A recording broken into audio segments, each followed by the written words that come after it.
그럼 우리 본격적으로 한번 오늘 말씀으로 들어가 보도록 하겠습니다. 자, 예수님께서 1장 17절에 보시면 제자들에게 말씀하십니다. 너희들 나를 따라오너라. 내가 너희로 사람을 낚는 어부가 되게 하겠다. 예수님께서 초대하는데 여기 보면 놀라운 초대라고 되어 있습니다. 스승의 초대죠. 그 당시에는 스승이 제자를 초대하는 경우는 많지 않습니다. 보통 제자가 내가 누구한테 배울까 하고 스승을 선택하는 경우가 많습니다. 그런데 반대로 예수님이 직접 오셔서 초대하시죠. 나를 따라오너라. 내가 너희로 사람을 낚는 어부가 되게 할 것이다 말씀합니다. 자, 이 말씀을 하자마자 그냥 물고기 낚는 어부가 아니라 사람 낚는 어부라고 그러니까 제자들이 상당히 흥분하고 충격을 받았던 것 같습니다. 그래서 기꺼이 주님을 따라가는데 여기 말씀 보면은 18절에 그물을 버려두고 따르니라 라고 그러죠. 자, 생업과 가족을 버려두고 기꺼이 예수님을 따르는 제자들의 첫 모습이 등장을 합니다. 그런데 이 그물과 또 가족을 버려두고 따르는 것도 중요한데 여기서 보면 이제 아주 중요한 표현이 하나가 나옵니다. 그게 뭐냐면 곧바로 이 표현입니다. 곧 그물을 버려두고 따르니라. 자, 보시면 이 유투스라고 하는 헬라어인데 곧 즉시 영어 성경으로 하면 immediately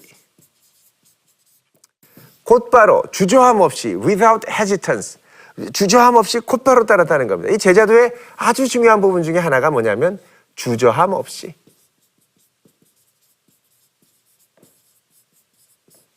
기꺼이 따라가는 모습, 이게 바로 제자도라는 것입니다. 그래서 이 마가복음에 앞으로 여러분 보시면 이 곧이라는 표현이 상당히 자주 등장하는 걸 볼 수 있습니다. 곧바로. 여러분 여기 보시면요. 18절에 곧 그물을 버려두고 따르니라 라고 한 이후로 18절 20절에도 뭐라고 그러냐면 곧 부르시니 아버지 세베대를 품꾼들과 함께 버려두고 예수를 따라갔다라고 얘기하죠. 이 곧이라는 표현은 이 마가복음에서 상당히 자주 등장하는 표현입니다. 자, 예수님께서 제자들을 부를 때에 곧 따랐다는 말, 우리한테는 사실 이 고민들이 너무 많습니다. 가자! 그럴 때 예수님 잠깐만요. 좀 생각할 게 많이 있는데 조금만 기다려주세요. 그러니까 즉각적으로 반응하는 게 참 쉽지 않다는 것이죠. 그래서 순종은 제자도라는 건 곧 순종하는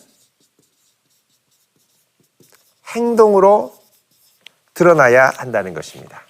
자, 순종하는 행동 여러분 기억하시기를 바랍니다. 자, 이렇게 해서 예수님께서 제자들을 부르셨습니다. 여기 보면은 야고보, 요한, 또 베드로의 동생 안드레 다 부르시고 이들이 예수님을 따라서 이제 본격적으로 갑니다. 자, 그리고서는 처음으로 가시는 곳이 어디냐면 21절에 가버나움입니다. 자, 가버나움에 가셨는데 21절에 곧 여기도 곧이 나오죠. 안식일 회당에 들어가셨다라고 합니다. 자, 가버나움 우리 아까 본 것 여러분 기억나실 겁니다. 갈릴리 호수의 모습 가운데 이 위쪽에 가버나움이 있었죠. 이 가버나움에 회당이 있었습니다. 이 회당터 그리고 회당의 모습이 지금도 남아 있습니다. 자, 우리 이 가버나움 회당의 모습을 잠깐 보도록 하겠습니다. 갈릴리 이 가버나움에서 흔히 볼 수 있는 회당의 모습입니다. 이 주변에는 집터고요. 여기 갈릴리 회당, 가버나움 회당입니다. 상당히 크고 여기서 한 20m, 30m만 가면 여기에 뭐가 있냐면 베드로 장모가 열병으로 앓아누웠던 베드로의 집이 있습니다. 자, 이 가버나움 회당에 들어갔더니 귀신이 나타납니다. 나사렛 예수여, 우리가 당신과 무슨 상관이 있습니까? 우리를 멸하러 왔습니까? 나는 당신이 누구인 줄 아노니 하나님의 거룩한 자입니다 라고 얘기합니다. 자, 여기 하나님의 거룩한 자라는 표현은 곧 하나님의 아들이라는 표현과 같다고 말씀을 드렸었습니다. 자, 우리 이것을 이해할 수 있는 구절로 하박국 1장 12절이 나오는데 여기 보면 여호와 나의 하나님 나의 거룩한 이시여 라고 얘기하죠. 자, 이 거룩한 하나님을 거룩한 자다라고 얘기를 합니다. 자, 그런데 그 다음에 요한복음 10장 36절에 보면 하물며 아버지께서 거룩하게 하사 세상에 보내신 자가 거룩하게 해서 세상에 보내신 자가 하나님의 아들이라 주장한다. 이건 예수님의 주장이죠.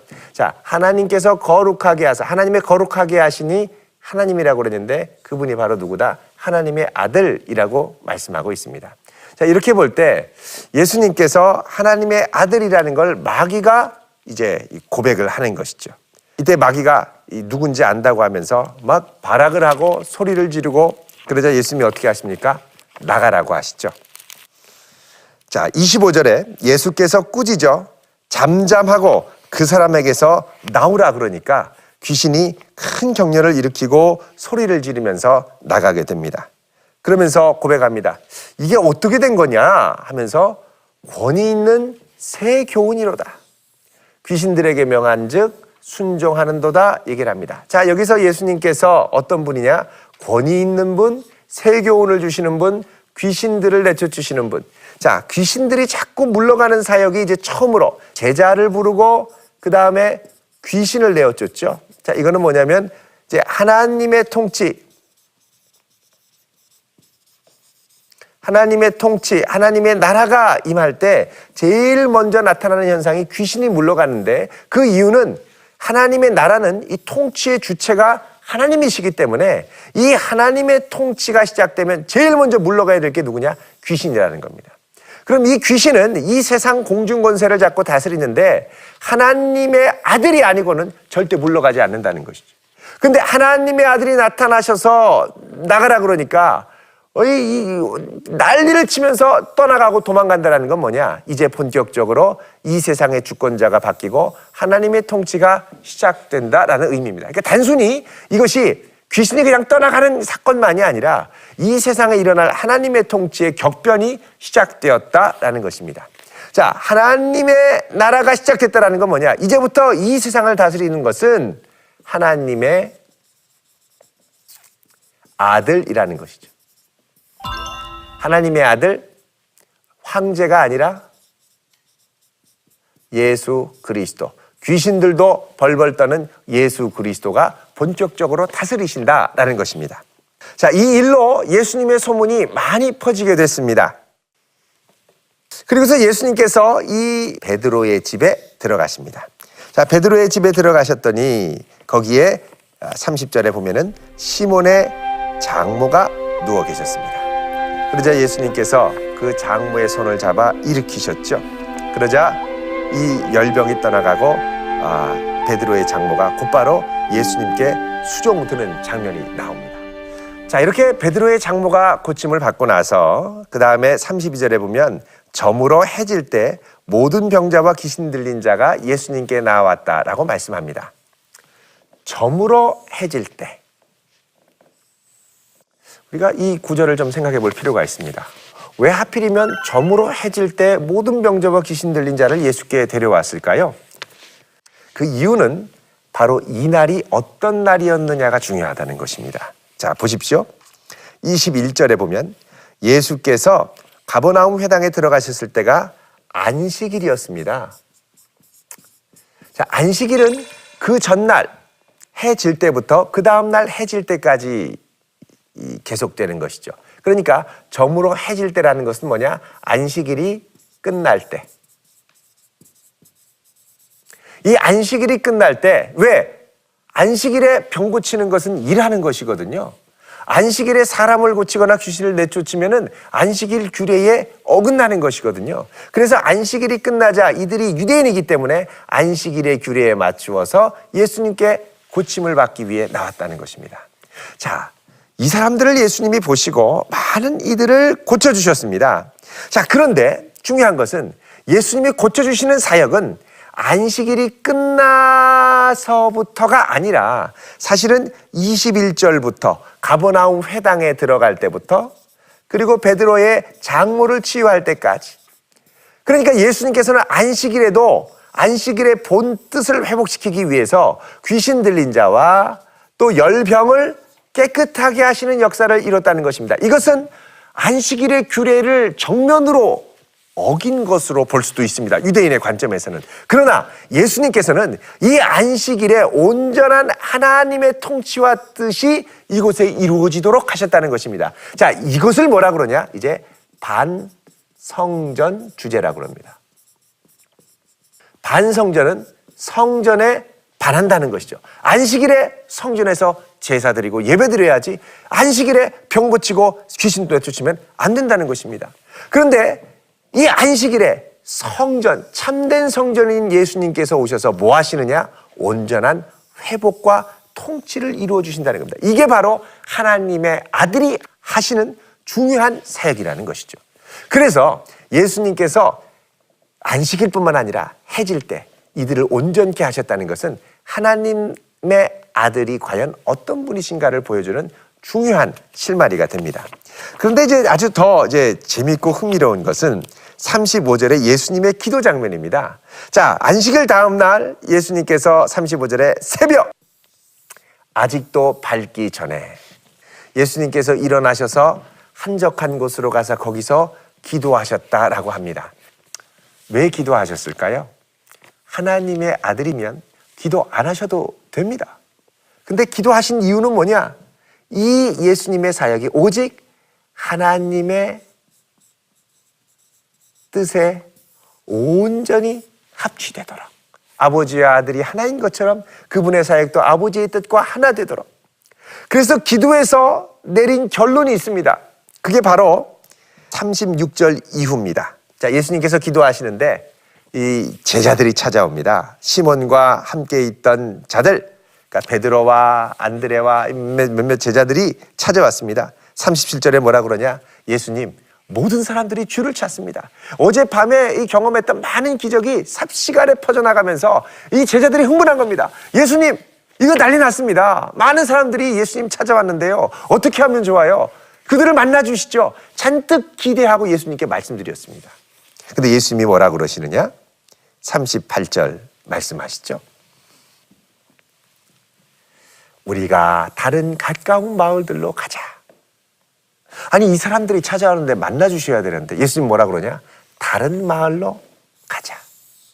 그러면서 거기서도 전도하리니 내가 이를 위하여 왔노라. 예수님의 사명에 대한 확인을 다시 한번 하시는 겁니다. 아니, 가만히 계셔도 예수님 많은 사람들이 몰려올 텐데 다른 곳으로 가자 그러시는 겁니다. 왜 다른 곳으로 가야 되느냐?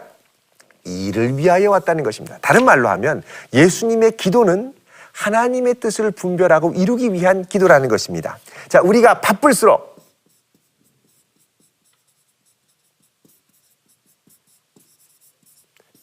기도해야 하는 이유가 있습니다. 그것은 우리가 너무 바쁘면 상황과 환경에 치이고 밀려 들어가는 바람에 하나님의 뜻이라고 생각하는 내 욕심을 갖고 사역할 수 있다는 것이죠. 자, 많은 사람들이 와서 찾고 필요하고 요청하면 당연히 들어줘야 되지 않겠습니까? 근데 그렇게 하지 않으시고 예수님은 어떻게 하십니까? 다른 곳으로 가자. 제자들의 뜻, 사람들의 요청과는 다르게 사역하시는 걸 볼 수 있습니다. 그것이 가능했던 이유가 뭐냐? 바로 기도의 힘이었다는 것입니다. 자, 우리의 삶에 적용할 점 무엇일까요? 첫 번째, 즉각적인 부르심과 역사하심에 즉시 반응하자. 자, 주님도 우리를 부르실 때 곧 부르시고 우리도 그분에 반응할 때 곧 반응할 수 있어야 됩니다. 즉시라는 건 주저함 없이 반응한다고 그랬죠. 자, 제자들의 핵심적인 중요한 부분은 주님 말씀하시면 내 생각과 판단에 머뭇거려지더라도 일단 순종하며 나아가기 시작해야 한다는 것입니다. 두 번째로, 바쁠수록 기도하여 삶의 중심을 지키자. 자, 삶의 중심을 지키려면 기도 외에는 다른 방법이 없습니다. 기도하지 않으면 내 삶의 바쁜 것들이 내 중심을 송두리째 뽑아서 다른 곳으로 옮겨가려고 합니다. 그렇기 때문에 우리는 바쁠수록 기도해야 됩니다. 바쁘신가요? 정말 바쁘시죠? 그러면 기도부터 시작하셔야 됩니다. 세 번째로, 시간이 갈수록 예수님을 바로 알자. 자, 예수님께서 하나님 나라의 사역을 시작하시면서 오늘 반성전 사역을 본격적으로 시작하는 것을 볼 수 있습니다. 시간이 갈수록 예수님의 사역이 놀랍게 전개됩니다. 안식일에 사역을 하셨을 뿐만 아니라 기도하시면서 사람들의 뜻에 휘둘리지 않고 다른 곳으로 가시고 이제는 나병 환자의 부정함을 직접 온몸으로 받으십니다. 갈수록 놀라워지는 예수님의 사역을 보면서 내가 알고 있는 예수님, 내 틀에 제한시켜 놓지 말고 그 주님을 더욱 깊이 풍성하게 알아갈 수 있는 우리 시청자 모두가 되었으면 좋겠습니다. 다음 시간에는 예수님의 갈릴리 사역 두 번째 시간 계속해서 펼쳐지는 하나님의 아들 예수 그리스도의 사역 함께 공부하도록 하겠습니다. 감사합니다.